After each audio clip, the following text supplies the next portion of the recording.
Assalamualaikum warahmatullahi wabarakatuh. Yang terhormat Ibu Ferdiana Epicom selaku dosen pengampu mata kuliah Public Speaking.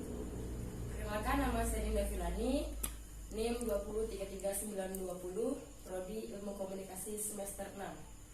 Di sini saya akan melakukan tugas praktek public speaking saya, yaitu mempresentasikan jurnal dari Vivit Fitriansyah yang berjudul Efek Komunikasi Massa pada Khalayak, studi deskriptif penggunaan media sosial dalam membentuk perilaku remaja.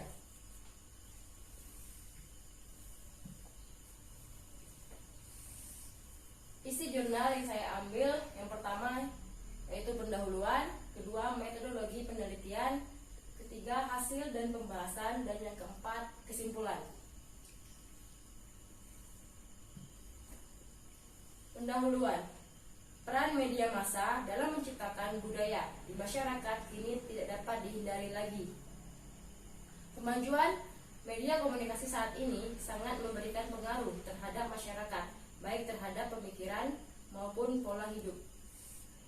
Fenomena media sosial seperti sosial media atau media sosial saat ini telah memberikan dukungan terhadap interaksi sosial secara massal. Media sosial yang merupakan bagian dari media massa, maka jika diperhatikan tanpa mengingkari fungsi dan manfaat media massa dalam kehidupan masyarakat, disadari adanya sejumlah efek sosial negatif yang ditimbulkan oleh media massa. Oleh karena itu, media massa dianggap ikut bertanggung jawab atas terjadinya pergeseran nilai-nilai dan perilaku di tengah masyarakat, terutama di kalangan remaja, seperti menurunnya tingkat selera budaya, meningkatnya kejahatan, rusaknya moral, dan menurunnya kreativitas yang bermutu. Kecenderungan remaja menggunakan media sosial akhir-akhir ini menjadi sorotan publik. Bagaimana tidak, berbagai kasus tindak kejahatan, asusila, hingga bully kerap dilakukan antar remaja. Untuk itu, penelitian akan membahas tentang bagaimana efek komunikasi massa pada khalayak menggunakan media sosial dalam membentuk perilaku remaja, yang dibagi menjadi 5, yaitu khalayak, efek komunikasi massa, new media, peran media sosial, dan perilaku remaja. Pertama ada khalayak. Khalayak atau publik adalah sejumlah orang yang memiliki minat sama terhadap suatu kegemaran atau persoalan tertentu tanpa harus mempunyai pendapat yang sama, dan menghendaki pemecahan masalah tanpa adanya pengalaman untuk itu. Yang kedua, efek komunikasi massa. Terdapat 3 dimensi efek komunikasi massa, yaitu kognitif, efektif, dan konatif. Efek kognitif meliputi peningkatan kesadaran, belajar, dan tambahan pengetahuan. Kemudian efek efektif berhubungan dengan emosi, perasaan, dan attitude atau sikap. Sedangkan efek konatif berhubungan dengan perilaku dan niat untuk melakukan sesuatu menurut cara tertentu. Kemudian ada new media. Istilah media baru ini identik dengan konten digital yang dapat didistribusikan secara masif dan interaktif melalui internet. Konten internet yang berupa gabungan berbagai jenis media, teks, gambar, suara, dan video, ditambah dengan kemampuan interaktifnya mengalahkan kemampuan segenap media yang pernah ada. Fungsi new media adalah 1. Sebagai media komunikasi, 2. Media untuk mencari informasi atau data, 3. Fungsi komunitas yang membentuk masyarakat baru beranggotakan para pengguna internet dari seluruh dunia guna mencari informasi atau belanja. Keempat, ada media sosial. Ada media sosial. Umumnya, penggunaan media sosial didominasi dengan remaja yang notabene memiliki rasa ingin tahu dan adanya imajinasi yang kompleks sehingga perlu adanya pengawasan dari orang tua. Hal ini dikarenakan media sosial memiliki pengaruh yang kuat bagi perubahan sikap remaja. Kemudian yang terakhir yaitu kelima, ada perilaku remaja. Perilaku adalah tindakan atau aktivitas dari manusia itu sendiri yang mempunyai bentangan yang sangat luas, antara lain berjalan, berbicara, menangis, tertawa, bekerja, kuliah, menulis, membaca, dan sebagainya.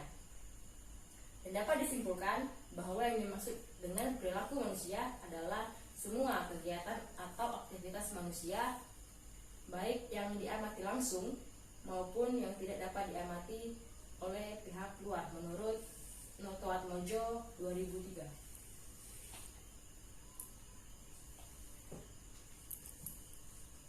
Kemudian ada metodologi penelitian. Metodologi penelitian yang digunakan dalam penelitian ini adalah jenis penelitian deskriptif yang terbagi menjadi tiga, yaitu observasi, wawancara, dan studi pustaka. Observasi, dalam penelitian ini penulis melakukan observasi ke remaja yang memiliki kecenderungan terhadap media sosial. Dalam hal ini adalah remaja yang memiliki akun media sosial lebih dari satu. Kemudian peneliti melakukan wawancara. Kegiatan ini dilakukan guna mencari data berdasarkan kebiasaan remaja menggunakan gadget atau media sosial dengan mewawancarai sejumlah remaja dan orang tua. Yang ketiga, ada studi pustaka. Penulis melakukan studi pustaka dengan membaca buku-buku, media online, dan berita yang berkaitan dengan pembahasannya dan menjadikannya rujukan dalam teori penulisan penelitian ini. Selanjutnya ada hasil dan pembahasan yang dibagi menjadi dua, yaitu efek komunikasi media sosial dan media sosial membentuk perilaku remaja.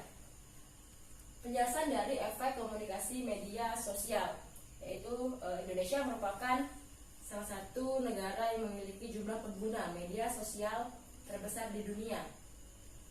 Pada masa lalu, media lama adalah sebuah terminologi yang digunakan untuk merujuk pada suatu bentuk media massa yang tidak banyak mengandalkan teknologi internet dalam aktivitasnya sehari-hari. Saat ini, perkembangan teknologi nyatanya mampu memberikan terobosan-terobosan baru pada perangkat-perangkat media lama sehingga menghasilkan daya saing tersendiri. Misalnya munculnya TV LED, radio streaming, e-paper, dan lain sebagainya. Pada dasarnya, media sosial dapat dianggap sebagai salah satu macam-macam media komunikasi. Media sosial pada umumnya adalah sebuah media yang digunakan untuk bersosialisasi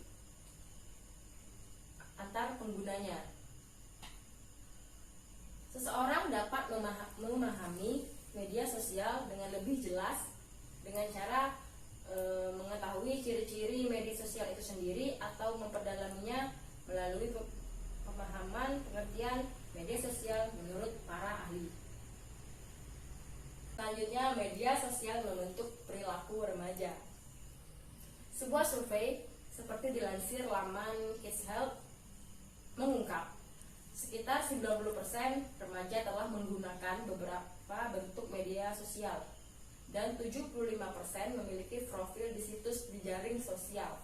Bahkan lebih dari setengah dari semua remaja Amerika juga terungkap mengunjungi situs di jaring sosial setiap hari.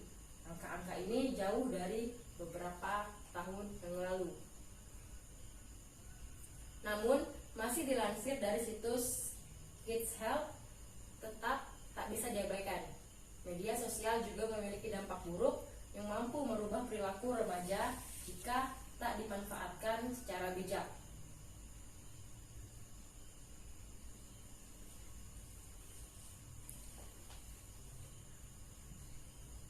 Terakhir, ada kesimpulan. Kesimpulan yaitu satu, banyaknya waktu yang dihabiskan untuk media sosial menjadi salah satu dampak negatif media sosial yang mungkin paling terlihat adalah perkembangan sosial pada remaja yang cenderung terganggu. Yang kedua, konten media sosial juga mudah memberikan pengaruh negatif, di mana semakin banyaknya pengguna media sosial yang berasal dari remaja nyatanya menyebabkan remaja sangat mudah untuk mengimitasi atau meniru konten-konten negatif yang beredar luas di media sosial. Demikian presentasi yang dapat saya sampaikan. Lebih dan kurangnya saya mohon maaf. Terima kasih. Wassalamualaikum warahmatullahi wabarakatuh.